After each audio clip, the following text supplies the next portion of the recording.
ہم گاؤں میں رہا کرتے تھے اور ماموں لاہور جیسے پر رونق شہر میں رہائش پذیر تھی۔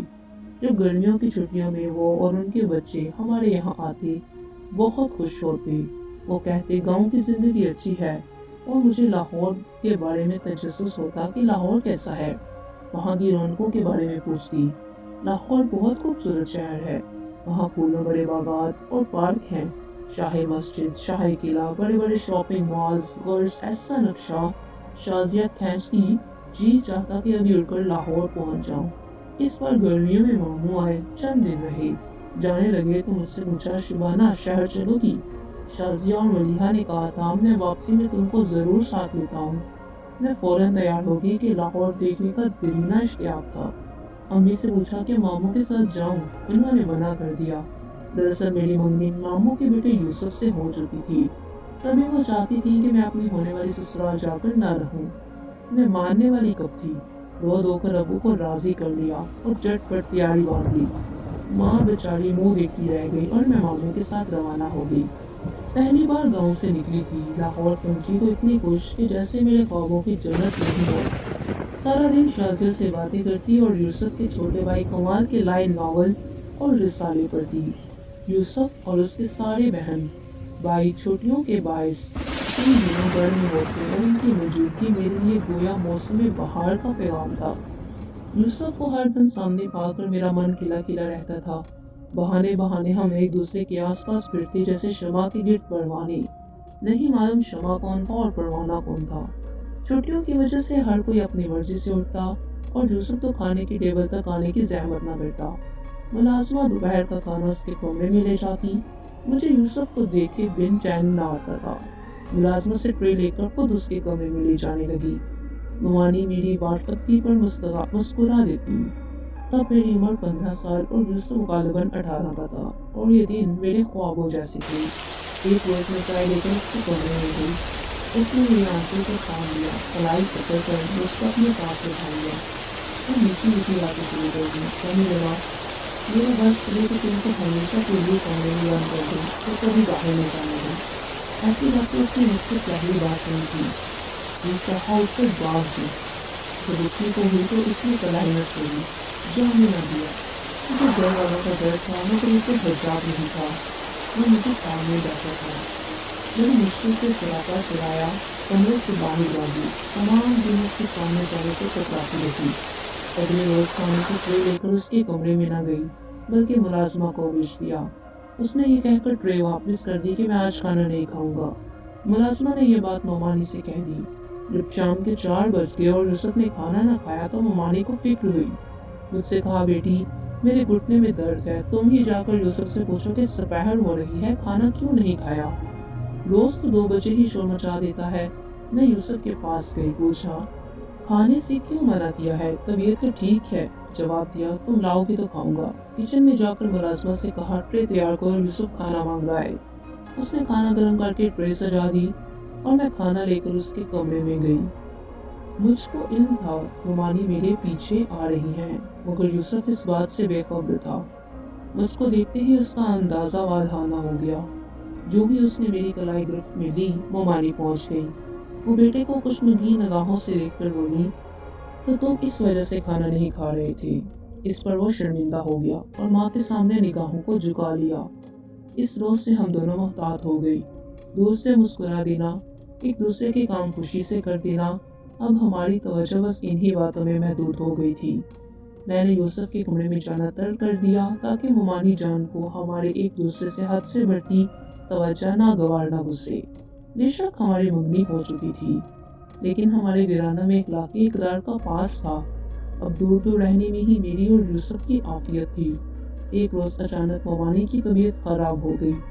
ان کو پہلو میں درد محسوس ہوا اور وہ کھڑے کھڑے فرش پر بیٹھ گئی۔ ماموں ان کو فوراً اسپتال لے گئے۔ ڈاکٹر نے کہا فوری آپریشن کی ضرورت ہے۔ رات 9 بجے آپریشن ہوا۔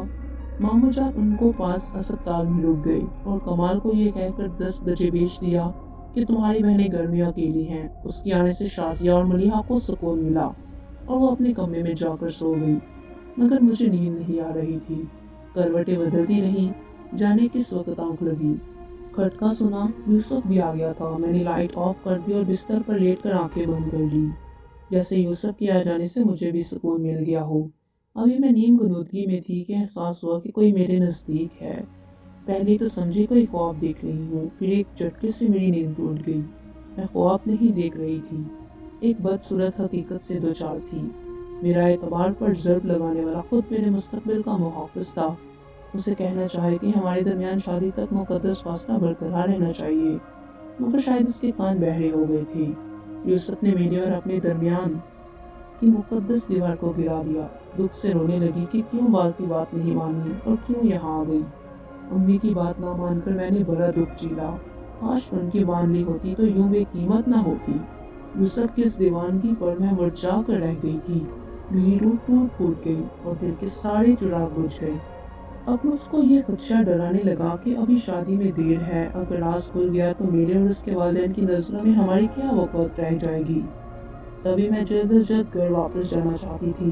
ممانی سب کار سے لوٹی تو یوسف بدل چکا تھا، شاید کہ وہ کبھی شرمندہ تھا۔ بات نہ کرتا، سر جھکا کر پاس سے گزر جاتا، بظاہر معصوم و بے ضرر نظر آتا تھا۔ ممانی کچھ بہتر ہو گئی، میں نے گھر جانے کی رٹ لگا دی۔ یوسف نے کسی رد عمل کا اظہار نہ کیا، گویا اس کے دل سے میری چاہت جاتی رہی تھی۔ ان دنوں وہ 3rd ایئر کا طالب علم تھا۔ تعلیم مکمل ہوتے ہی اچھی ملازمت مل گئی۔ سبھی اسی دن کے انتظار میں تھے۔ ممانی اور ماموں نے یوسف کی شادی کے لیے کہا۔ ان کی حیرت کی انتہا نہ رہی جب اس نے شادی سے انکار کر دیا۔ ہمارے گھر میں جب اس کے انکار کا چرچا ہوا، میں یہ بات سنتے ہی بے ہوش ہو گئی۔ سوچ بھی نہ سکتی تھی کہ وہ یوسف جو مجھ سے اتنی محبت کرتا تھا، یک اس کو کیا ہو گیا جو شادی سے انکار کر رہا ہے۔ بالآخر وجہ بھی سامنے آ گئی۔ دراصل اس کو اپنے دفتر میں ساتھ کام کرنے والی لڑکی پسند آ گئی تھی۔ اس کے زلف کا اسیر ہو گیا اور اس کے ساتھ شادی کرنا چاہتا تھا۔ انہی دنوں اس کو لندن جانے کا چانس مل گیا تھا تو وہ اس لڑکی سے شادی کا وعدہ کر کے بیرون ملک چلا گیا۔ اب میں ہی نہیں، وہ بھی اس کا راستہ تکتی رہ گئی۔ 2 سال بعد لوٹا تو وہ اور بھی بدل چکا تھا۔ اس نے آنکھیں ماتھے پر رکھ لی تھیں۔ مجھے بات کرنے کا موقع ملا، پوچھا، یوسف خدا کے واسطے بتاؤ تو صحیح میرا کیا قصور ہے؟ جواب دیا، تمہارا کوئی قصور نہیں ہے، یہ سب قسمت کا قصور ہے۔ یہ عجیب و غریب جواب سن کر میرا دل ماندہ اور بھی افسردہ ہو گیا۔ مانی نے اس پر دباؤ ڈالا اور مجھ سے شادی پر بہت مجبور کیا، مگر وہ نہیں مانا۔ اب میری جانب نظر اٹھا کر بھی نہیں دیکھتا تھا۔ بالآخر یوسف نے اپنے والدین کو بتا دیا کہ مستقل سکونت حصول کی خاطر اور غربت دور کرنے کی غرض سے اس نے لندن میں امیر گھرانے کی لڑکی سے شادی کر لی ہے۔ میرے والدین نے اس طویل انتظار کے بعد بالآخر میری شادی غیروں میں کر دی، کیونکہ عمر کافی ہو چکی تھی۔ سسرال والے سفید پوش لوگ تھے۔ شوہر کی تنخواہ اتنی نہ تھی کہ سارے کنبے کا گزارا خوش اسلوبی سے ہو جاتا۔ انہوں نے مجھ کو مشورہ دیا کہ تم کسی اسکول میں ٹیچر لگ جاؤ تو تمہارا گھرانہ خوشحال ہو جائے گا، کیونکہ زندگی کے ہر میدان میں ایک اکیلا اور 2 گیارہ ہوتے ہیں۔ مشتاق میرے شوہر کا نام تھا۔ گھر میں ان کی 4 چھوٹی بہنیں بیاہی تھیں اور 2 بھائی تھے جو تعلیم حاصل کر رہے تھے۔ ساس گھر کا انتظام سنبھالتی تھی، سسر بھی ریٹائرڈ تھے۔ کمانے والے اکیلے مشتاق ہی تھے، مگر اس گھر کے سب سے بڑے بیٹے تھے۔ گویا زندگی کی گاڑی انہی کی دم سے گھسٹ رہی تھی۔ میں نے ان کا کہنا مان لیا اور گھر سے قریب ایک اسکول میں نوکری کر لی۔ اسی طرح اپنے گھر اور خاوند کو سپورٹ دی۔ ہمارے گھر کا خرچہ ایک مناسب ڈگر پر چڑھنے لگا۔ 2 چھوٹی بچیوں کی ماں بن گئی تھی۔ ان دنوں میری ساس ان کو سنبھالتی تھی۔ وہ میری کمی محسوس کرتی، مگر اپنے گھر کا سکون بنائے رکھنے کو سروس کرنا میری مجبوری تھی۔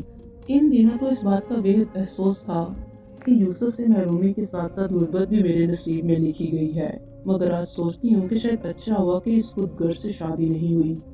آج ساس، نندے، دیور، مشتاق سبھی میری قدر کرتے ہیں۔ تاہم ایک قسط سی ہوتی ہے کہ اگر اس روز امی کا کہنا مان کر لاہور نہ جاتی تو میری پرسکون روح پر ایسا کاری گاؤ نہ لگتا۔ جب تک جیوں گی یہ گاؤ ہرا رہے گا اور عمر بھر مجھ کو تکلیف دیتا رہے گا۔ میں نے تو پھر بچوں میں دل لگا کر جیون کے دن عزت سے گزار لیے، لیکن یوسف کو اس سماپ طبیعت کے باعث کبھی بھی سکون نہ ملا۔ وہ آج بھی اکیلا، ناشد اور نامراد زندگی بسر کر رہا ہے۔